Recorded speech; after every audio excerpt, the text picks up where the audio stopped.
James Webb detects carbon dioxide on the surface of Europa, a full-metal exoplanet, searching for tiny Dyson spheres and learning how black holes eat so quickly. All this and more in this week's Space Bites.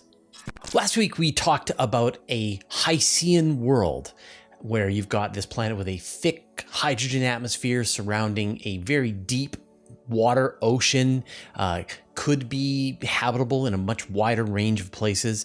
Well, now astronomers have found what they think is like the opposite of this, which is a planet that seems to be made entirely of metal. The planet is called Gliese 367b, and it is classified as an ultra-short period planet. So it orbits its star every 7.7 hours. Has about 63% the mass of Earth and about 70% the size of Earth. And when you add all these numbers together, astronomers found that its density is roughly double the density of Earth. And so the only way you could get a planet like that is if you took planet Earth and you stripped away the entire mantle and crust, all of the rocky material, and you're left with the core, although like maybe it's a little bit bigger than that. But like imagine this planet that is just like made of iron and nickel and other heavier elements almost entirely. So how could you get a planet like this? Well, so one possibility is that the planet went through some kind of colossal collision where all of its outer mantle was stripped away. And we saw something similar to this with a much larger, much more massive planet. With a smaller terrestrial planet, this might be a little easier to do, where you get two terrestrial planets crashing into each other and the collision is so strong that the mantle is thrown off into space and it doesn't recollect on the planet and you're just left with the exposed core. And does that sound familiar to you? It's very similar to the Psyche 16 asteroid, which is here in the solar system, and astronomers think it is like the exposed core of a planetesimal. And NASA's Psyche mission is going to be launching in just a couple of weeks now to go and fly to this planetesimal asteroid and see what it looks like. You know, like it could have volcanoes of metal. So hopefully updates from the Psyche mission will give us some more insights into some of these weird extreme exoplanets that astronomers are finding. Webb finds a source of carbon dioxide on Europa. Astronomers have pointed James Webb Space Telescope at Europa, which is one of Jupiter's moons, and it has detected the presence of carbon dioxide coming out of the world in a very specific location. And this is really surprising because there is nothing about Europa that should be generating carbon dioxide. I mean, it's this thick shell of ice surrounding a liquid water ocean, surrounding some kind of rocky interior. You know, there's not volcanoes on the surface of Europa that are going to be belching carbon dioxide into space.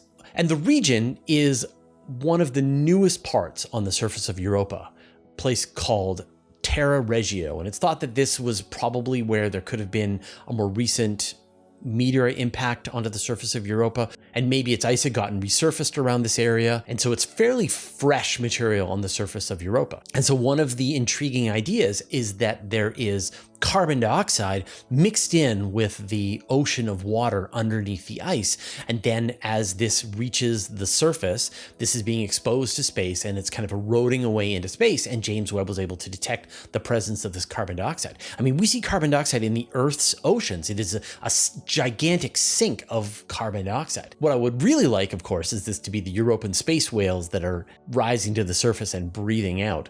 But I will take eroding stores of carbon dioxide in the ice as well. Now, one of the big questions is whether or not there are geysers on Europa. We saw hints of these geysers from the Hubble Space Telescope, and astronomers tried to use JWST to see these same geysers, but according to the scientists, they didn't see any evidence for them. That doesn't mean they're not there.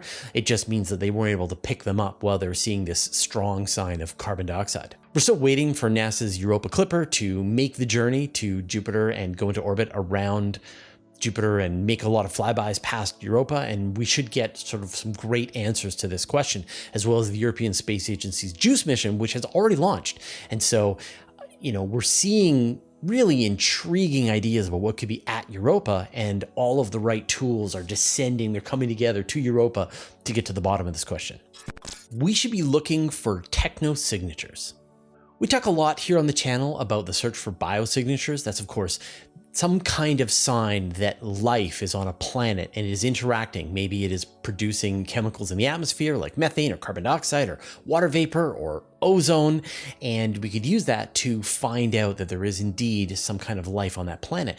But the problem is that all of those types of chemicals are inconclusive. There are organic ways that those chemicals can be produced, and there are inorganic ways those chemicals can be produced. And so, I've provided these examples before. From organic, you could have cows burping. Inorganic, you could have volcanoes burping, and that would still produce methane into the atmosphere. But there are a range of chemicals that we have in the atmosphere on Earth. There is no way to produce them in some kind of inorganic fashion that we know of. So a couple of examples of this are nitrogen trifluoride and sulfur hexafluoride. So these are examples of chemicals that life just can't seem to make. With nitrogen trifluoride, you've got bonds between nitrogen and fluorine, and with sulfur hexafluoride, you've got bonds between sulfur and fluorine. And these are just not chemical bonds that life is able to do, but we know these chemical bonds exist because we've made them. Technology. Our industrial processes have produced these kinds of chemicals and they've put them into the atmosphere of Earth. And so a new paper suggests that if we scan the atmospheres of other exoplanets with telescopes like James Webb Space Telescope, and we see the presence of those atmospheres, then we know there is a technological civilization there that is producing some kind of pollution in its atmosphere with its industry. And I guess a technosignature is a kind of biosignature. And so you figured out that there's life there because you found an advanced society on that planet. Although I guess there could be robots and they wouldn't be life exactly, but still. Another idea is that we could be searching for Dyson spheres. When Freeman Dyson came up with the idea of Dyson spheres, he kind of assumed that you would build the Dyson sphere at the radius of Earth. And that would give you the right amount of illumination from the sun to give you the same kind of climate on Earth. But that's a big assumption. Like, are we sure that that is the most efficient way? And when you think about the amount of mass that would be required to build a Dyson swarm or a Dyson sphere, you're going to try to optimize that process. So a new paper came out from Jason Wright, who I've interviewed several times in the past, and he tried to figure out what is the most efficient, what's the most optimum way to build a Dyson sphere when you consider the amount of mass that you're using, the amount of energy that you're trying to harvest from the star, and then of course all of the waste heat that you're going to be producing. And what he found was that instead you actually want your Dyson sphere to be pretty small. So small that the surface temperature of the sphere is more like about 300 Kelvin. And so it's a very efficient use of mass. You're going to be extracting all of the energy from the star. You're going to be using it for your process. And then the waste heat that's coming out of that Dyson sphere is going to be at 300 Kelvin. And that gives you a signature to look for. In other words, you could be scanning the universe looking for these point source objects that are shining at around 300 Kelvin, and that could tell you that there could be a Dyson sphere there. And Jason also said that you could actually distinguish between the ones that are partly completed and the ones that are fully completed. So you can imagine if there's some alien empire out there that is expanding out in space, one of these grabby aliens, you could see this sort of central area where all of the Dyson spheres have been completed, and then the half completed Dyson spheres as this sort of expanding sphere around the area. And that would be this telltale signature that there's an advanced civilization over there in space. Astronomers watched a gamma ray burst move through the solar system. So in October 2022, a very powerful gamma ray burst was detected here on Earth. This was probably an extremely massive star that underwent a core collapse, and the light had traveled for about 2.4 billion years. And after the detection was made, astronomers went back and looked through all of the spacecraft and detectors that were active in the solar system at the time, and they realized that they had been able to detect the presence of the gamma ray burst. So the first spacecraft to detect the gamma ray burst was NASA's Stereo spacecraft, which is actually looking at the sun, but it detected the particles passing through the environment and registered it, that astronomers were able to figure that out later. And then about 100 seconds later, the gamma ray burst hit Earth, and a bunch of space-based detectors were able to find it. And then 4 minutes later than that, it was detected at Mars with NASA's MAVEN spacecraft. And so you've got this picture of this gamma ray burst that is passing through the solar system, and our different instruments and spacecraft are detecting it at each point, which is really cool. Every week, we do a vote here on our channel, a way for you to tell us what was the best story of the week. And last week, the winner by a landslide was that James Webb had found this possible first Hycean world and a possible biosignature in the atmosphere of this world. So, like, obviously huge news, and you all were quite excited about that. So thank you everyone who voted last week. Just remember, this vote will show up in the community tab. Like if you're scrolling in your phone on mobile and you go through a bunch of videos and then you see the vote, just take a second and give us a vote. You're more likely to see it if you're subscribed to the channel. So hint, hint, subscribe to the channel. Colliding galaxy clusters are too big, too early. Like, just get comfortable with these kinds of stories, because we're going to get a lot of them as astronomers continue to work out the history of the early universe. So if you remember, a couple of weeks ago, we talked about the El Gordo galaxy cluster seen by James Webb, and it was sort of a good example of where you can see a lot of gravitational lenses in an image. Well, it turns out this cluster is merging with another cluster, and astronomers were able to map out the mass of all of the galaxies in both of the clusters that are coming together. And what they found was that you shouldn't get collisions this big, this early into the universe. And so this starts to rub up against some of the estimates that were made with the lambda cold dark matter model of the universe.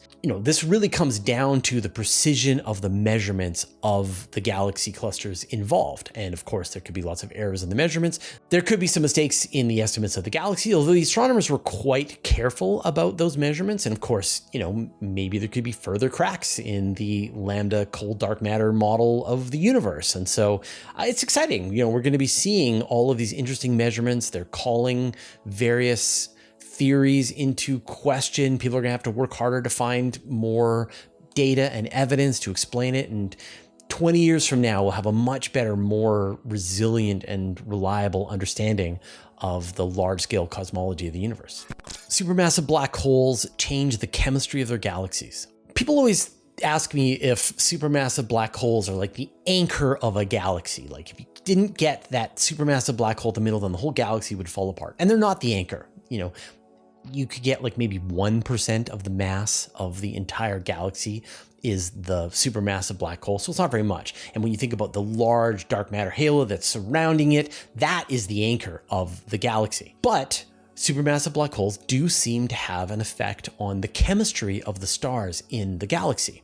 You sort of imagine black holes just constantly consuming material, but as they get too much material, this material piles up around it into an accretion disk, and then you get these polar jets that start to form out of the supermassive black hole. And we see these as active galactic nuclei, or quasars. And then this material sort of reaches the intergalactic medium and then starts to come down around it. Sort of the area around the accretion disk gets enriched by other chemicals, because the accretion disk around the black hole is sort of acting like a star. There's such temperature and pressure in this accretion disk that you get X-rays that are blasting out, and you've got molecules forming around the black hole. And so astronomers did a survey of the chemicals in the region around an actively feeding supermassive black hole, and they found that the chemical constituents are different than the ones they find with galaxies that are quiet.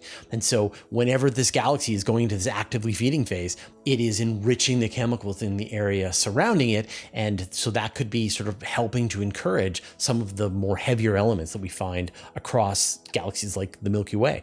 Could be that without a supermassive black hole, you're just not going to get those enriched chemicals. And black holes can eat faster than we thought.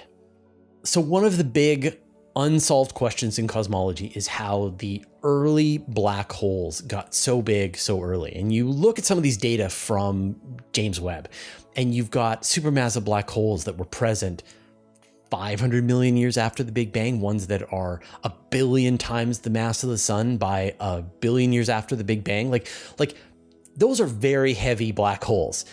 And astronomers have tried to work out how these black holes could get so big so quickly. You sort of imagine you get one big star, it explodes as a supernova, leaves a black hole, another one happens over here, they meet, they merge together, they feed on material around there, but it's really hard to get to 1 billion times the mass of the sun from this bottom-up process. And so the one idea is that, well, maybe you get these black holes, they just form directly out of this large cloud of material, and then you can get a black hole that maybe has 1 million times the mass of the sun without having to go through all that pesky merger stage.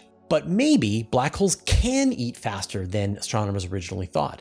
And so when they watch quasars, these actively feeding black holes, they see this sort of natural variation in brightness coming from the quasar. And astronomers assumed that this was just, as material was falling into the quasar.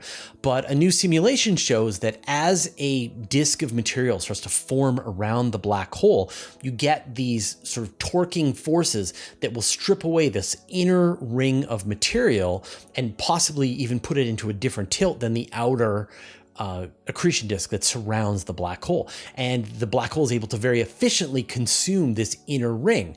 And so you get a lot more bright activity around the black hole as this material is being consumed. And then the black hole gets a little quiet and pulls the next chunk of material out of this outer ring into the inner ring and then feeds on that. And it seems like it might be very efficient. And so in fact, black holes might be able to consume the material in their accretion disk a lot more quickly than astronomers thought. And so now actually bottom-up merging black holes is back on the table. We're over our summer hiatus, and that means that our questions and answers shows are back. We did the first live stream on Monday at 5 p.m. Pacific time, and we're going to do them every Monday. And so if you want to ask me questions about space and astronomy, I will stick around and I will answer as many of the questions as I have time for. And then we edit all of those questions down into the Q&As, and you see those come out every week. Like we should have the next one come out on Tuesday, and then every Tuesday after that. And so when we do the show, the first hour or so, I record the episode for the Q&A, and then I stick around for as much time as I have energy for to just keep answering questions, and that's called overtime. We make the episode unlisted after we finish doing the live stream, mostly because YouTube's algorithm punishes very long, low production videos, and so we don't want to keep that in the feed. But if you know the link, you can find the episode. We've added a new perk for the patrons, which is a patron-only podcast feed. We do a monthly question show just for the patrons, which runs, the last episode was like 2.5 hours long, and we put that into the patron-only feed, give you sort of behind-the-scenes information about what we're doing with Universe Today, and I try to get through every single question. As well, we're going to be putting all of these overtime segments from the live show into this patron-only feed. So it's a very convenient way. You can get the QA, and then you can also get the overtime in a separate patron-only feed. What I like best about this is that you can just take your own personal RSS feed and add it to your podcast app. And then just like our regular Universe Today podcast, these will show up for you when the new episodes are ready. So you don't have to remember to go to the website and download it or listen to it on your computer. That's really uncivilized. You just want to be able to have it show up in your podcast and be able to listen to it. And that's what this does. So if you are into podcasts, if you much prefer podcasts as a way to get your space and astronomy news, and you want to support the work that we do, consider joining our Patreon at patreon.com/universe today, and then you can sign up for this patron-only feed and get lots of additional content. SpaceX test engines for the Lunar Starship. When NASA returns to the moon in 2025, with Artemis 3, they're going to be using a modified SpaceX Starship as their landing system. This is going to fly separately to the moon. It's going to go into orbit around the moon. And then when the NASA astronauts show up in their Orion capsule, they're going to move to this gigantic lunar lander, and then they're going to use that to go down to the surface of the moon. But what's different about this mission from other missions is that this thing is going to have to stay in lunar orbit in the coldness of space and go through various temperature fluctuations for potentially several weeks, several months, much longer than any landing system has ever been developed to handle. And so one of NASA's big questions is, can you restart the engines when it's been in the coldness of space for a long time? And so SpaceX just did a test where they took one of their Raptor engines, cooled it down to the kind of temperature that you would expect the engine to be at when it's at lunar orbit, and then they were able to turn it on, fire it for the duration that NASA needed, and demonstrate that, yes, indeed, this engine can handle a cold start. And so at this point, NASA has signed a $2.89 billion contract with SpaceX to provide the landing system for Artemis 3. And they've signed a further $1.15 billion contract for Artemis 4. And so there's like a lot riding on getting Starship flying and getting it to be the human landing service so that it synchronizes with all of the work that NASA's doing for the Artemis 3 and eventually the Artemis 4 missions. 2023 was the hottest summer on record. All right, I know you all suspected this, but now the numbers are in, and the entire summer, June, July, and August of 2023 were the hottest summer since people have been keeping records since the mid-1800s. The average temperature was 0.23 degrees Celsius than any other summer on record, and 1.2 degrees Celsius higher than the average between 1951 and 1980, and then higher than the historical average pre-industrial. Obviously, this led to a bunch of issues. We had the Canadian wildfires, you had the US heat waves, you had the Antarctic Ocean ice loss, and the increased hurricane activity that's happening right now. And that's it. Just like no good news, just hottest summer on record. Finally, Osiris-Rex is coming home on Sunday. So if you're wondering what you're going to be doing on Sunday, I recommend that you're going to be glued to NASA television and watching as the Osiris-Rex mission returns to Earth. Coverage is going to start at 10 a.m. Eastern Daylight Time, which is 7 a.m. for me. And this is when the Osiris-Rex mission is going to deploy its return capsule. It's going to pass through the atmosphere, and it's going to land at the U.S. Department of Defense's Utah Test and Training Range. And then they're going to retrieve the sample, bring it back, put it into a refrigerator, and then open up the capsule in the coming days and sort of make sure that all of the samples are there, and then scientists will get to work on it. So we'll talk more about how it all turned out next week, but if you want to sort of watch the moment live, Sunday at 10 a.m. Eastern Time. All right, I'm going to talk more about searching for Technosignatures in a second, but first I'd like to thank our patrons.